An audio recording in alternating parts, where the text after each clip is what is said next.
Elle a sauvé le fils de l'ennemi, et son propre peuple l'a condamnée à mort. Traîtresse ou héroïne, sa décision a scellé son destin, et celui de 2 nations, dans un voyage de sacrifice et d'amour interdit. Préparez-vous, car cette histoire de courage et de rédemption vous captivera du début à la fin. Abonnez-vous à la chaîne, laissez un like et commentez d'où vous regardez. À l'aube naissante, quand le vent portait encore les secrets froids de la nuit à travers les plaines arides, un mot a résonné, plus tranchant que la lame de n'importe quel couteau. Le verdict, sec comme le sol craquelé sous les pieds de Léa, a plané dans l'air dense du matin, plus lourd que la poussière soulevée par les sabots des chevaux inquiets des gardes du conseil. Trahison. Le mot unique et définitif a scellé le destin de la femme au sang mêlé, celle qui avait osé défier les lois non écrites de la survie mutuelle entre les peuples divisés de ces terres ingrates. Hier, héroïne anonyme à ses propres yeux. Aujourd'hui, paria condamné devant tous. Le soleil de la veille brûlait encore dans sa mémoire. Un marteau de fer incandescent sur la vaste étendue ocre qui s'étendait à perte de vue. C'est sous son regard impitoyable qu'elle avait trouvé le garçon. Hugo, presque un spectre déshydraté, blotti parmi les cactus épineux comme s'il y cherchait une dernière, improbable protection. Fils du chef du clan rival, le peuple de la montagne, ennemis ancestraux du sien, le peuple de la rivière. La logique de la frontière, brutale et simple, dictait de l'abandonner. Les vautours circulaient déjà en hauteur, dessinant des spirales de patience affamée dans le ciel d'un bleu délavé et cruel. Mais quelque chose en elle, une étincelle d'humanité qui refusait d'être ensevelie par le sable de la tradition, l'a poussée. Elle, Léa, une pisteuse hors pair, dont les yeux lisaient la terre comme un livre ouvert, n'y a pas vu un ennemi, n'y a pas vu la graine du clan haï. Elle n'y a vu qu'une vie qui s'éteignait, un petit être humain dans le besoin. Son habileté avec les herbes et l'eau rare qu'elle portait dans son outre ont fait la différence entre la mort certaine et la survie fragile de l'enfant. Elle l'a porté dans ses bras, sentant la chaleur fébrile du petit corps contre le sien. Chaque pas un risque calculé, chaque respiration une prière silencieuse. La soif était une torture constante, le vent un gémissement sifflant entre les roches pointues qui déchiraient le paysage. L'odeur de vieille poudre, imprégnée dans ses vêtements de chasse passés, se mêlait à l'odeur âcre de la sueur et de la peur qui émanait d'eux deux. Son conflit intérieur était une tempête silencieuse, invisible aux yeux des autres. Le désir ancestral d'appartenance à son peuple, le peuple de la rivière, luttait férocement contre la compassion qui la définissait, une compassion que beaucoup voyaient comme une faiblesse, surtout venant de quelqu'un avec son héritage divisé, fille d'une mère de la rivière et d'un père étranger des terres lointaines, ni totalement d'un côté, ni de l'autre, toujours sous le regard méfiant des deux. L'escalade vers le jugement avait commencé la nuit précédente, lorsque, sous la lumière argentée d'une lune indifférente et froide, elle avait déposé le garçon, encore faible mais vivant, aux limites du territoire du peuple de la montagne, espérant qu'une patrouille le trouverait avant que les prédateurs de la nuit ne le fassent. Elle avait observé de loin, cachée par les ombres, jusqu'à ce que des voix masculines et l'éclat de torches confirment qu'Hugo était en sécurité. Ce n'est qu'alors qu'elle était retournée, épuisée, mais avec une étrange paix dans le cœur, une paix qui se brisait maintenant contre la dureté du jugement. L'accusation avait été portée par Antoine, l'un des anciens les plus inflexibles du conseil, dont la voix était comme le grincement de pierre. Il s'était toujours méfié de Léa, de son sang mêlé, de son regard qui semblait voir à travers les masques des gens. Pour Antoine, la loi était immuable, la vengeance une dette sacrée.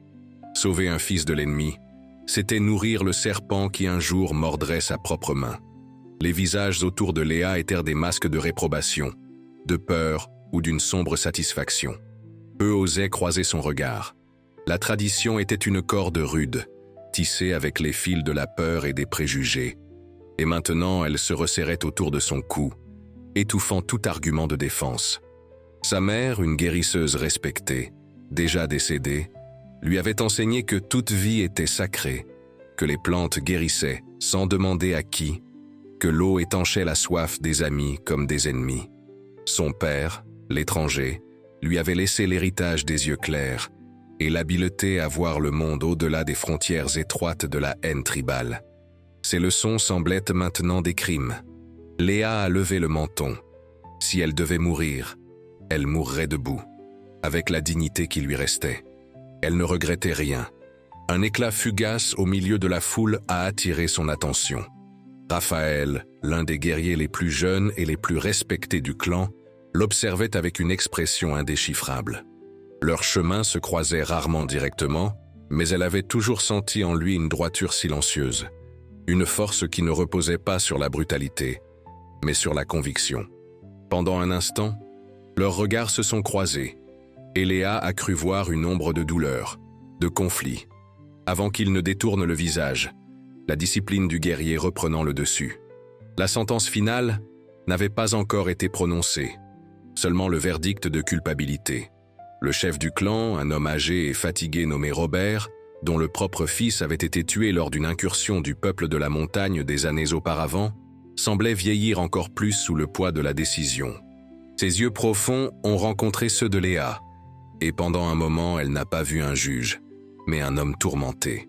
La foule attendait, le silence tendu comme la corde d'un arc sur le point de se détendre. Le soleil montait, impitoyable, promettant un autre jour de chaleur étouffante sur les plaines. Léa a senti la sécheresse dans sa gorge, la poussière de la condamnation se posant déjà sur sa peau. Elle était seule, une île de défi dans une mer d'hostilité. Ou peut-être pas complètement seule. Ce bref regard de Raphaël, aussi fugace soit-il, a allumé une minuscule et tenace étincelle dans sa poitrine. Antoine s'est raclé la gorge, sa voix traînante brisant le silence. La loi est claire. La traîtresse qui complote avec l'ennemi, qui lui offre de l'aide, doit payer de sa propre vie. Cependant, il a marqué une pause dramatique, ses petits yeux brillants fixés sur Léa. Le conseil, dans sa miséricorde, considère votre habileté de pisteuse. Il y a une tâche, une dernière chance de prouver votre loyauté, si tant est qu'il en reste dans votre sang impur. Un murmure a parcouru la foule. Léa a senti un frisson, malgré la chaleur. La miséricorde venant d'Antoine était plus dangereuse que sa fureur déclarée. Robert, le chef, est intervenu, sa voix basse mais ferme. Il y a de nombreux cycles, l'amulette de la rivière, notre artefact le plus sacré, a été volée. Les légendes disent qu'elle repose au cœur du canyon interdit, un endroit d'où personne n'est jamais revenu, gardé par plus que des bêtes et un terrain traître. Il a regardé Léa. « Apportez-nous l'amulette de la rivière, Léa, et votre vie sera épargnée. Votre trahison sera oubliée. Oubliée mais pas pardonnée, a pensé Léa. C'était une sentence de mort déguisée, une mission suicide. Le canyon interdit était un lieu maudit dans les histoires pour enfants. Un labyrinthe de roches où les vents hurlaient, comme des âmes perdues, et où l'on disait que les esprits même de la terre se dressaient contre les intrus. Personne de sensé ne s'y aventurerait. Antoine a souri, un plissement de lèvres fines qui n'atteignait pas ses yeux.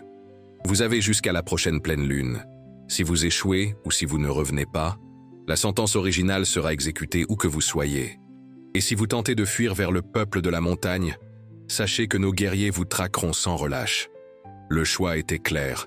Une mort presque certaine dans le canyon, ou une mort certaine aux mains de son propre peuple. Léa a regardé l'horizon, vers les montagnes lointaines qui étaient la demeure d'Hugo. Elle avait sauvé une vie, et maintenant la sienne ne tenait qu'à un fil. « J'irai », a-t-elle dit, sa voix étonnamment ferme. Un soupir collectif s'est échappé de la foule. Certains semblaient soulagés, d'autres déçus. Antoine a hoché lentement la tête, satisfait.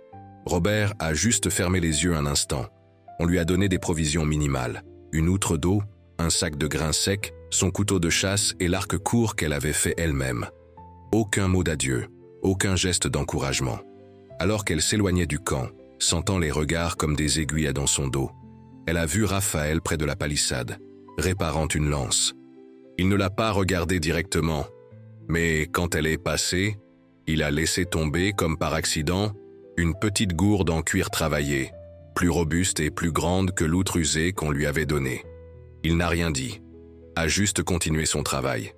Léa a hésité un instant, puis s'est baissée et a ramassé la gourde. Elle était plus lourde qu'elle n'aurait dû l'être, pleine à ras-bord. Un petit geste, presque imperceptible, mais qui criait plus fort que toutes les accusations.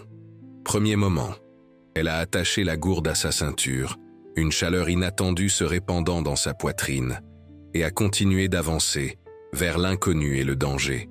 La vaste étendue ocre l'a englouti, et le peuple de la rivière est resté derrière, une tache floue de poussière et de jugement. Les jours qui ont suivi ont été une épreuve de résistance et de solitude. Le soleil frappait sans pitié, et les nuits apportaient un froid qui pénétrait jusqu'aux os. Léa rationnait l'eau de la gourde de Raphaël avec soin. Chaque gorgée un rappel de sa gentillesse inattendue et du risque qu'il avait couru. Le terrain devenait plus accidenté à mesure qu'elle approchait de la région du canyon interdit. Les histoires sur l'endroit étaient suffisantes pour glacer le sang. Des voyageurs qui disparaissaient sans laisser de traces, des sons étranges qui rendèrent les hommes fous, des ombres qui bougèrent d'elles-mêmes. Léa, cependant, faisait plus confiance à ses instincts et à son habileté à lire la terre qu'aux légendes murmurées autour des feux de camp. Elle a trouvé des empreintes de grands félins, des odeurs étranges qui n'appartenaient à aucun animal connu, et des formations rocheuses qui semblaient défier la gravité. L'entrée du canyon était une fissure sombre et imposante, entre deux murailles de pierre, qui se dressaient comme des crocs gigantesques. Le vent qui soufflait de l'intérieur portait un murmure constant, presque une voix, et une odeur d'humidité et de quelque chose de métallique, comme du vieux sang. Léa a respiré profondément, le doute, comme une ombre affamée, rongeant les bords de sa détermination, menaçant de dévorer la petite flamme d'espoir que Raphaël avait allumée. Elle a pensé à Hugo, le garçon qu'elle avait sauvé. Si elle pouvait affronter la haine de son peuple pour lui, elle pouvait affronter les fantômes de ce canyon. Avec l'arc à la main et le couteau gainé, elle est entrée dans l'obscurité. À l'intérieur du canyon, la lumière du soleil pénétrait à peine. Les parois étaient humides et couvertes de mousse phosphorescente par endroits, créant un éclairage fantasmagorique. L'air était lourd, oppressant. Léa avançait avec prudence, ses sens aiguisés à l'extrême. Elle ne cherchait pas une amulette. Elle cherchait à survivre. Elle savait qu'Antoine et le conseil ne s'attendaient pas à ce qu'elle revienne. C'était sa forme d'exil, une manière de se débarrasser d'elle sans se salir les mains. Après 2 jours d'exploration prudente, suivant un filon d'eau qui goûtait des roches, elle a trouvé une caverne cachée derrière un rideau de fougères pétrifiées. À l'intérieur, à sa surprise, il n'y avait ni monstre ni esprit, mais des vestiges d'une occupation ancienne.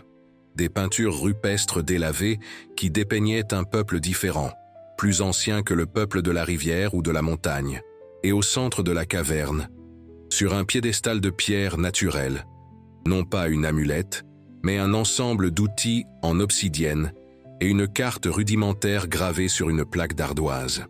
La carte semblait indiquer des routes sûres à travers les plaines, des sources d'eau inconnues et un point de rencontre entre les territoires de la rivière et de la montagne, marqué d'un symbole qu'elle n'a pas reconnu. Ce n'était pas l'amulette de la rivière, mais c'était quelque chose qui pourrait avoir de la valeur. Pendant qu'elle examinait la carte, elle a entendu un bruit à l'entrée de la caverne. Son cœur s'est emballé. Elle a éteint la petite torche de suif qu'elle avait allumée et s'est cachée dans l'ombre, l'arc prêt. Une silhouette est apparue contre la faible lumière du canyon. Grande, forte, un guerrier. Léa a retenu sa respiration. Puis, la voix est venue, basse et hésitante. « Léa ?» C'était Raphaël. Léa a baissé son arc, le soulagement mêlé à la méfiance. « Raphaël, que fais-tu ici? Es-tu venu finir le travail que le conseil a commencé ?» Sa voix était rude. Raphaël est entré dans la caverne, ses yeux mettant du temps à s'ajuster à la pénombre. Il portait un petit sac à dos et son regard était sérieux, inquiet. « Je ne pouvais pas te laisser venir seul dans cet endroit. Antoine, il n'est pas du genre à donner de seconde chance. Il est déjà en train de faire courir le bruit que tu as fui pour rejoindre le peuple de la montagne. Alors tu es venu me chasser ?» a demandé Léa, toujours sur la défensive. Raphaël a secoué la tête. « Je suis venu aider, ou du moins essayer. » Il a regardé autour de lui, vers les peintures, vers la carte qu'elle tenait. « Qu'est-ce que c'est ?» Léa a hésité, mais il y avait une sincérité dans ses yeux qui la désarmait. Elle lui a montré la carte. Ce n'est pas l'amulette, mais ça a l'air important. De vieilles routes, des sources d'eau. Raphaël a examiné la carte avec intérêt.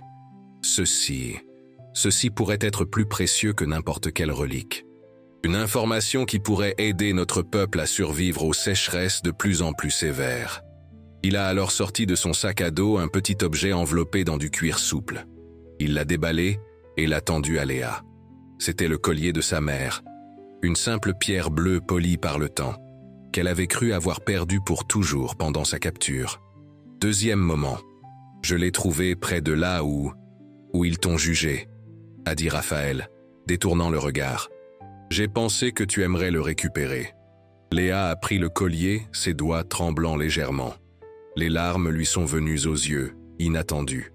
C'était un morceau de sa mère, de son identité, rendu par quelqu'un qui la connaissait à peine, mais qui semblait la comprendre. « Merci », a-t-elle murmuré, la voix étranglée.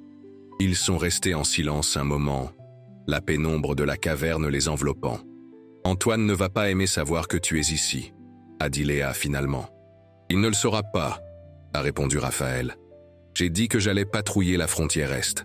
Personne ne viendra me chercher ici avant quelques jours. » Il l'a regardée. « Léa, qu'est-ce que tu comptes faire? Cette carte, si nous revenons avec elle, peut-être que Robert reconsidérera. Antoine non, mais Robert a encore un peu de bon sens. » Léa a réfléchi. Revenir avec une carte, au lieu de l'amulette perdue, pourrait être interprété de bien des manières. Cela pourrait être vu comme une tentative de marchandage ou comme une preuve supplémentaire de son inutilité à exécuter les ordres. « Je ne sais pas si je veux revenir pour être jugée à nouveau », a-t-elle confessé. « Sauver Hugo, je le referai. Si cela fait de moi une traîtresse à leurs yeux, alors qu'il en soit ainsi. » Raphaël a hoché lentement la tête. « Je comprends. Mais tu ne peux pas vivre en fugitive pour toujours. Et cette carte, elle pourrait être la clé de quelque chose de plus grand. Peut-être même pour diminuer l'hostilité avec le peuple de la montagne, si elle montre des routes qui évitent les confrontations pour les ressources. » Troisième moment. La conversation s'est prolongée dans la nuit, à la lumière d'un petit feu que Raphaël a fait avec habileté, utilisant des brindilles sèches qu'il avait apportées. Ils ont parlé du clan, des traditions qui les liaient, de la peur qui alimentait la haine. Léa a parlé de sa mère, de comment elle se sentait étrangère sur sa propre terre. Raphaël a parlé de son père, un guerrier rigide qui lui avait enseigné que l'honneur était au-dessus de tout, mais qui ne lui avait jamais enseigné la compassion. Pour la première fois, Léa ne s'est pas sentie complètement seule. Il y avait quelqu'un qui voyait le monde avec des nuances similaires aux siennes. Ils ont décidé qu'ils essaieraient d'utiliser la carte. Raphaël a suggéré qu'il la ramène d'abord comme une découverte à lui pour tâter le terrain. Léa, pendant ce temps, se tiendrait cachée, mais pas très loin. Si la réaction était positive, elle pourrait revenir. Sinon, il devrait penser à un autre plan. C'était risqué pour les deux, mais c'était la seule option qui semblait offrir un peu d'espoir. Alors qu'ils se préparaient à quitter la caverne le lendemain matin, un tremblement a parcouru le sol, suivi d'un grondement lointain. De petites pierres sont tombées du plafond de la caverne. « Qu'est-ce que c'était ?» a demandé Léa, alarmée. Raphaël était déjà à l'entrée, regardant dehors. « Des ennuis », a-t-il dit, sa voix tendue. « Une patrouille, et ce n'est pas de notre clan. » Léa l'a rejoint. Cachés par les roches, ils ont vu un groupe de guerriers de la montagne, armés et alertes, se déplaçant près de l'entrée du canyon. Ils étaient au moins 10, et ils semblaient suivre des traces. Leurs traces. « Ils doivent avoir trouvé nos empreintes », a murmuré Raphaël. « Nous ne pouvons pas sortir par où nous sommes entrés. » La carte que Léa avait trouvée montrait une possible sortie alternative. Un passage étroit au fond du canyon, mais il était incertain s'il existait encore ou s'il était praticable. C'était la seule chance. La tension était palpable. S'ils étaient capturés par le peuple de la montagne, leur destin serait, au mieux, incertain. Au pire, une mort douloureuse. Ils ont commencé à se déplacer furtivement dans les entrailles du canyon, utilisant chaque ombre, chaque anfractuosité comme couverture. Le son de l'eau qui gouttait résonnait, se mêlant à leurs battements de cœur accélérés. Le passage indiqué sur la carte était plus étroit qu'ils ne l'imaginaient. un véritable entonnoir entre des roches glissantes. Léa allait devant, ses instincts de pisteuse les guidant. Dans un passage particulièrement difficile, où il devait escalader une petite paroi rocheuse humide, une pierre s'est détachée sous le pied de Léa. Elle a glissé, lâchant un petit cri étouffé, en sentant une douleur aiguë à la cheville. Raphaël était juste derrière. Il l'a retenue avant qu'elle ne tombe, sa force surprenante. « Tu vas bien ?» a-t-il demandé, l'inquiétude dans sa voix. Léa a testé sa cheville. Ça faisait mal, mais elle pouvait y mettre son poids. « Je crois que je me suis tordu la cheville, mais je peux marcher. » Raphaël a déchiré une bande de son propre manteau et, avec une délicatesse inattendue, a immobilisé la cheville de Léa. Ses doigts ont effleuré sa peau et un frisson a parcouru les deux, un contact qui allait au-delà de la nécessité du moment. 4e moment. Ils se sont regardés dans les yeux, la vulnérabilité de Léa exposée, l'inquiétude de Raphaël évidente. À cet instant, pris entre le danger imminent et la douleur physique, une connexion plus profonde s'est formée, forgée dans l'urgence et la confiance mutuelle. Ils ont continué, Léa boitant légèrement, s'appuyant sur Raphaël si nécessaire. Le passage s'est finalement ouvert vers l'extérieur, de l'autre côté de la formation rocheuse qui abritait le canyon. Ils étaient libres, mais en sécurité. Ils ont regardé derrière eux. Les guerriers de la montagne n'étaient pas visibles, mais cela ne signifiait pas qu'ils n'étaient pas proches. Ils étaient maintenant en territoire inconnu pour Raphaël. Mais Léa, avec son expérience des plaines, a reconnu quelques points de repère. Ils étaient dangereusement près du camp principal du peuple de la montagne.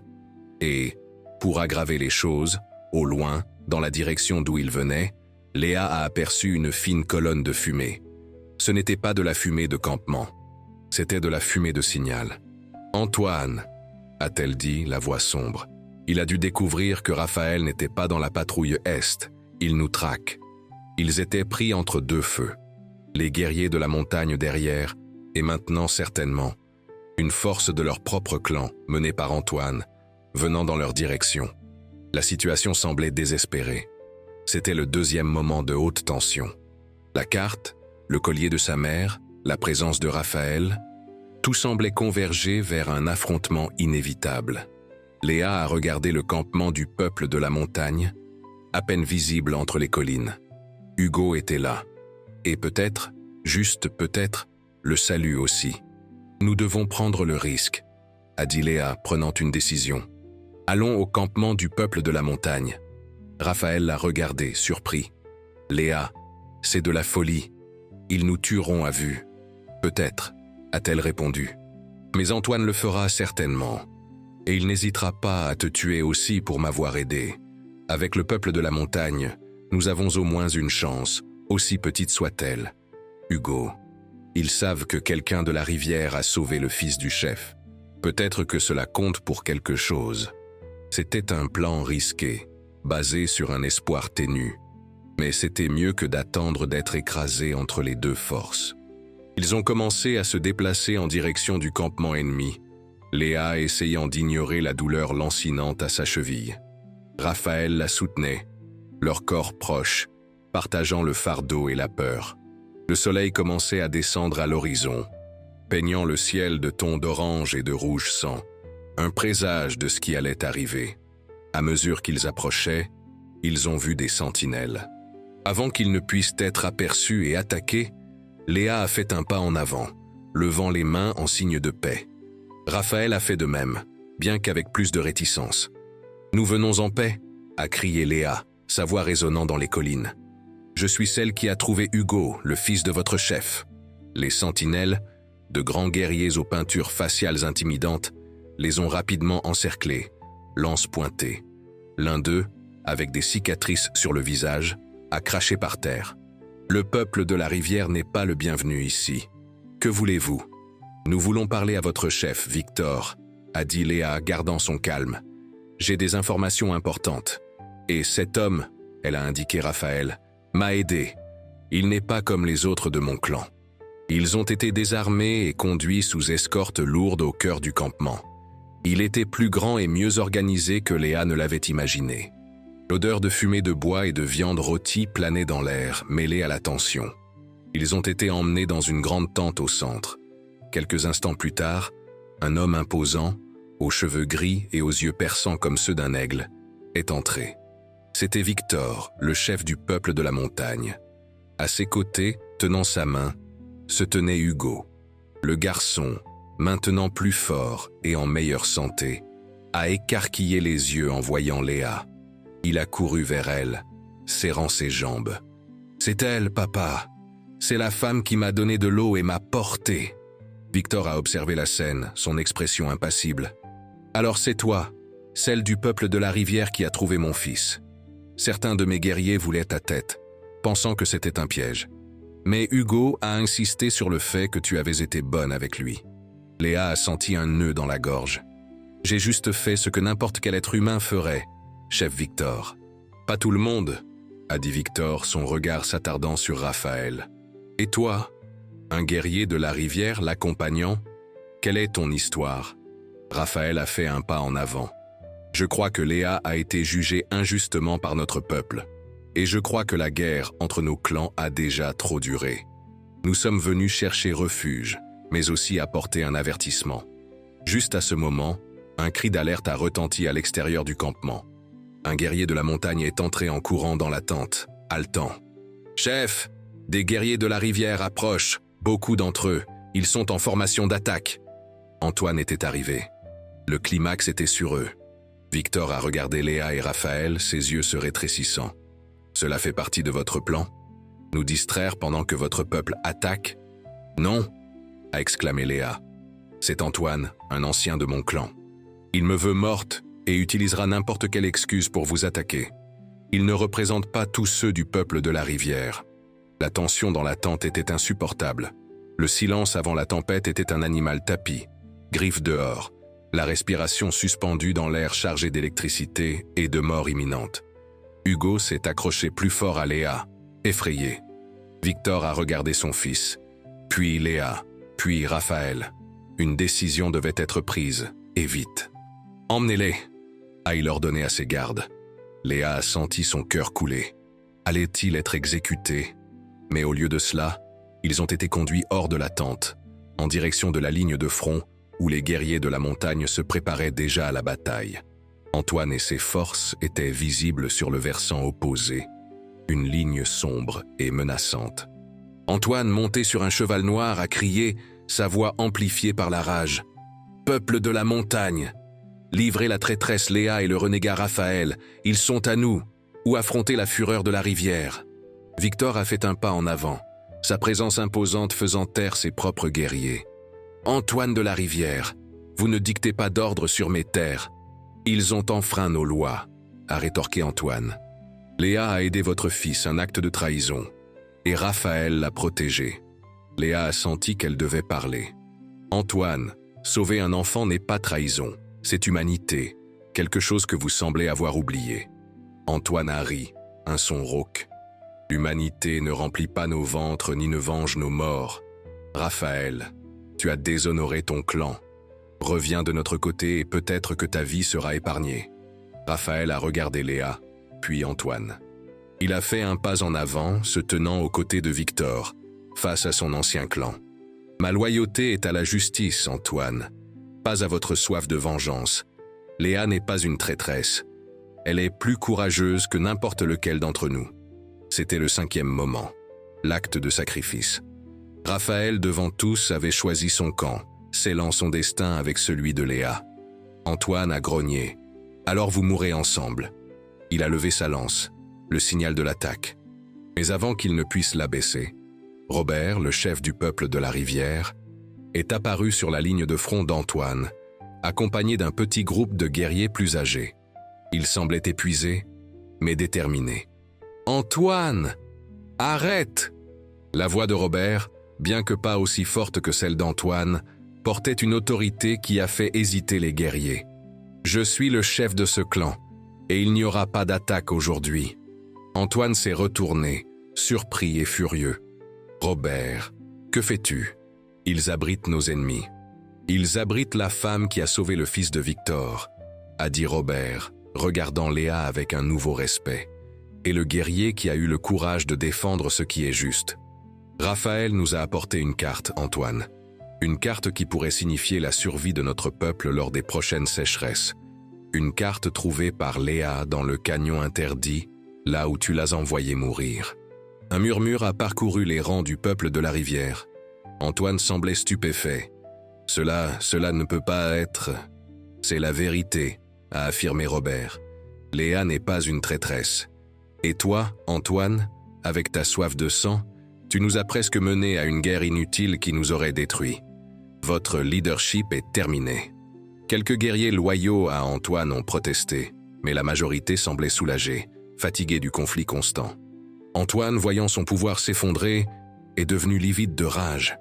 Il a regardé Léa avec une haine pure. « Ce n'est pas fini, traîtresse !» Il a éperonné son cheval et est parti, suivi par une poignée de ses partisans les plus fanatiques. Le reste des guerriers de la rivière a baissé les armes, confus et épuisés. La tension a diminué lentement, comme une corde qui se relâche. Robert s'est approché de la ligne qui divisait les deux peuples. Victor a fait de même. Les deux chefs, ennemis depuis si longtemps, se sont fait face. Hugo a couru aux côtés de son père mais regardait Léa avec gratitude. « Robert de la Rivière », a dit Victor, sa voix grave. « Votre guerrier Raphaël et cette femme Léa, ils parlent d'un chemin différent, un chemin sans guerre. » Robert a hoché la tête. « Mon peuple est fatigué du deuil, Victor. La carte que Léa a trouvée, elle montre des routes d'eau partagées. Peut-être y a-t-il une manière de coexister. C'était le début de quelque chose de nouveau, fragile et incertain. Dans les jours qui ont suivi, des conversations prudentes ont commencé entre les deux clans. Léa et Raphaël ont agi comme des ponts, leurs expériences et leur courage respectés par les deux côtés. La carte du canyon interdit est devenue un symbole d'espoir, pas de trésor volé. Antoine et ses partisans ont disparu dans les plaines, une menace persistante, mais diminuée. C'était le troisième moment de tension. L'ombre d'Antoine planait, la possibilité de sa vengeance ou de sabotage du fragile processus de paix. Des patrouilles conjointes ont été établies pour protéger les conversations et pour chercher Antoine. La confiance se construisait lentement, une brique à la fois. Léa n'était plus une paria. Le peuple de la rivière, mené par Robert et influencé par la bravoure de Raphaël, a commencé à voir la valeur de sa compassion. Le peuple de la montagne, reconnaissant pour la vie d'Hugo et impressionné par l'honnêteté de Léa, lui a offert respect et sécurité. Elle n'appartenait totalement à aucun des clans, mais, d'une certaine manière, elle appartenait maintenant aux deux. Son sang mêlé, autrefois motif de méfiance, est devenu un symbole d'union. Raphaël est resté à ses côtés. Son acte de défi envers Antoine l'avait élevé aux yeux de beaucoup dans son propre clan et lui avait valu le respect du peuple de la montagne. Mais, plus important encore, il avait solidifié le lien entre lui et Léa. Par une nuit tranquille, assis sous les étoiles qui semblaient maintenant moins indifférentes, Raphaël a pris la main de Léa. « Tu as tout changé, Léa », a-t-il dit, sa voix douce. « Tu m'as montré que la vraie force n'est pas dans la lance mais dans le cœur. » Léa lui a serré la main. « Nous avons changé, Raphaël. Ensemble. » L'avenir était encore incertain. Les vieilles blessures mettraient du temps à cicatriser. Mais pour la première fois depuis des générations, il y avait une chance réelle de paix dans les plaines.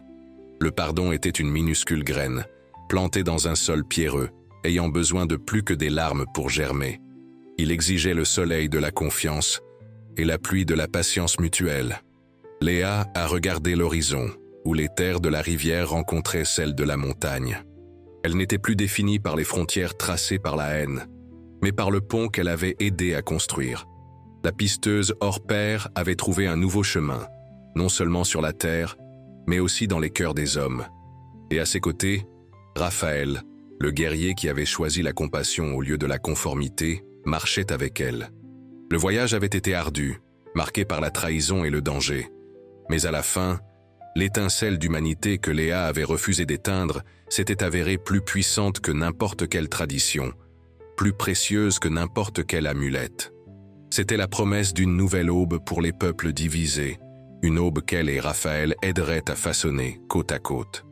La poussière de la bataille s'était déposée, et dans l'air, au lieu de l'odeur de poudre et de sang, commençait à planer l'arôme subtil de l'espoir.